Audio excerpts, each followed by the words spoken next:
Hi, welcome to Lalaraw. I'm Patty and today we're making raw sauerkrat. I'm going to show you how to do that. So some things that you're going to need is a big bowl, very important, a cutting board, a good knife to cut the cabbage, another jar full of water to help weight down the cabbage once you put it in the bigger jars.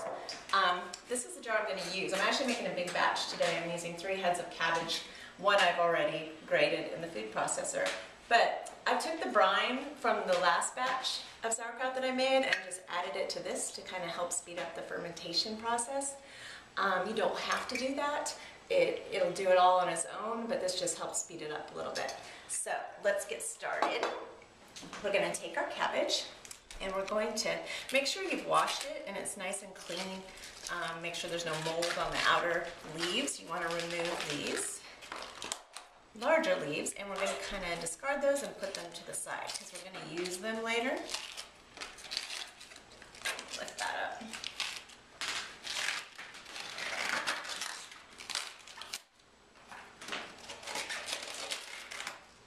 Okay, I think that's about enough. Yeah.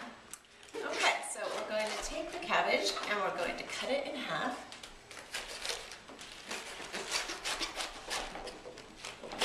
Takes a little muscle, as you can see. And then you get this fun little inside that looks kind of like a brain. And we're going to take and cut out a V section out of here to decor it.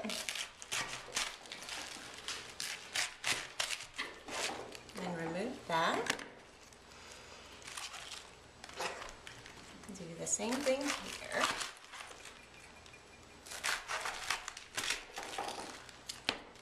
There we go. And then we want to cut this, because we're using a food processor today, into very thin slices.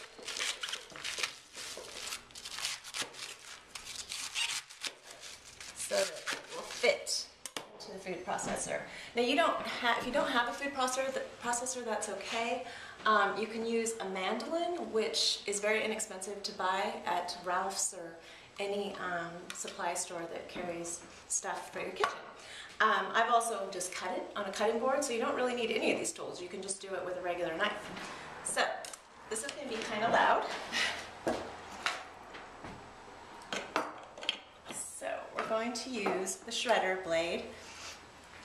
The S blade usually goes on the bottom. The shredder blade goes on top. And the first time I used this, I didn't really know what to do with this blade. Make sure you have this side of it up because you want long, skinny shreds. A couple times I put the other way, this way, and it got too ground up and kind of mushy, and it's not really the consistency that I like. But you can play around and do different things and see how you like it. There we go. Okay.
think you get the idea.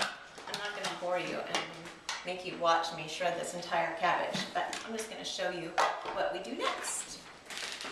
So look how nice this is. Isn't that pretty? So we're going to take this and we're going to move it to our large bowl, dump it out. It's kind of messy.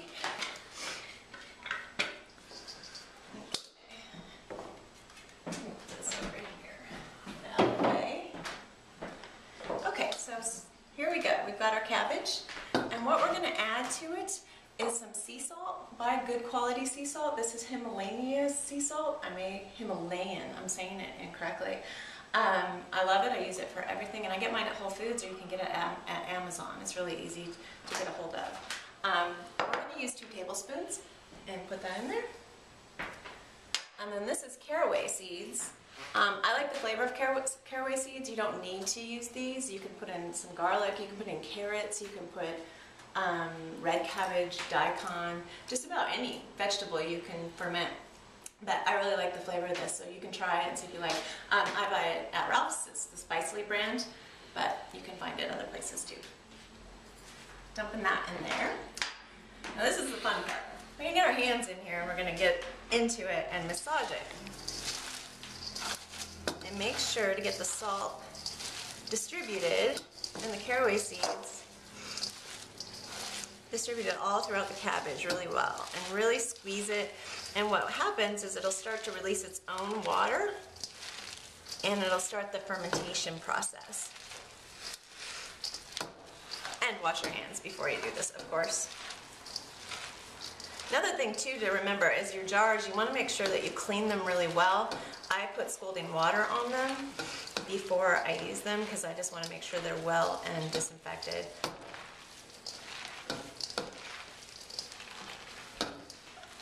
Okay, after you've done this and kind of kneaded it and squeezed it and kind of got the juices going, you're going to want to let it sit for a couple minutes, maybe 10 minutes, and then keep coming back and continuing the massaging process until you've released enough water. So let me grab the bowl that I already started. This is kind of messy.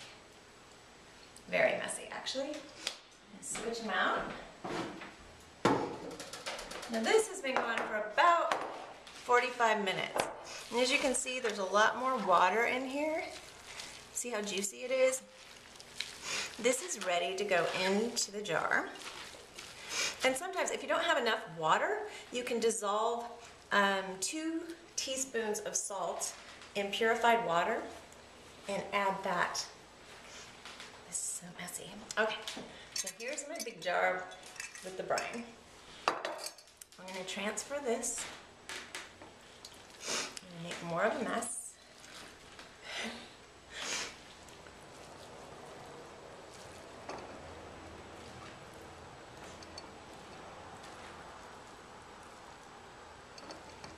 And you want to pack it down real tight. Use your fist. You want to make sure that the sauerkraut is submerged in the water at all times. And that's why we save those outer leaves, because we're going to stick those in there after we weight it. Yeah, this has plenty of water, so we're good. Won't have to add any. Oop, messy, messy.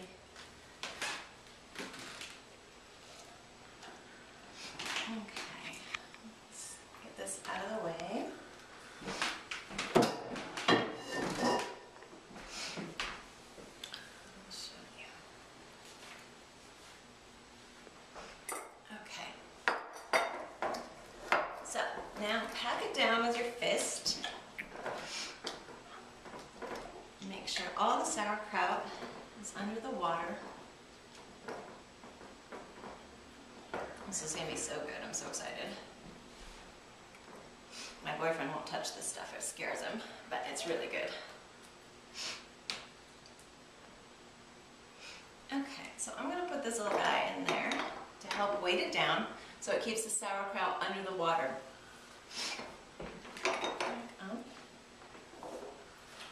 Also, one step that's kind of important. Take these leaves that we pulled off in the very beginning, kind of wrap them around so they're kind of going up the inside of the jar.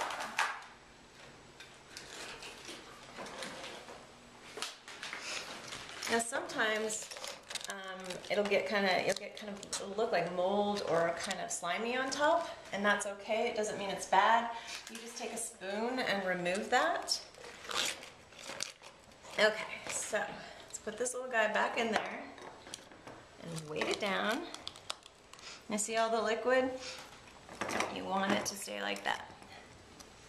Now for the first couple days, I would take this out and just push it down again and make sure that the sauerkraut is under the water. And then I would check it every 2 days and see if you like the flavor, where it's at in the fermenting process. I like it about 4 to 5 days, and it's still a little bit crispy and a little crunchy to it. Some people like it a little more soft, but it's up to you and what your personal taste is. So put this in a corner or in a cabinet on your counter. If you live in a cold climate, you might want to wrap a towel around it because it does better in a warmer area. So there you go. It's in. It's ready to go. Just check on it. When it's done, take this out, take the leaves out, close it up, seal it, put it in your refrigerator. Now this can last for months. It'll just get better and better in your refrigerator. You're gonna love it. It's great. And you can make this for pennies. You know, if you go to Whole Foods and buy a jar of raw sauerkraut, it's gonna cost you $10 to $20. So for 3 cabbages, I think I spent $5 today, so it's pretty amazing. So, that's it. I hope you enjoy your sauerkraut. Ooh, look how pretty that is. So check out more of my videos that'll be coming soon. And you can also go to my Facebook page at Lalaraw and like me. That would be amazing. So thank you very much, and I'll see you soon.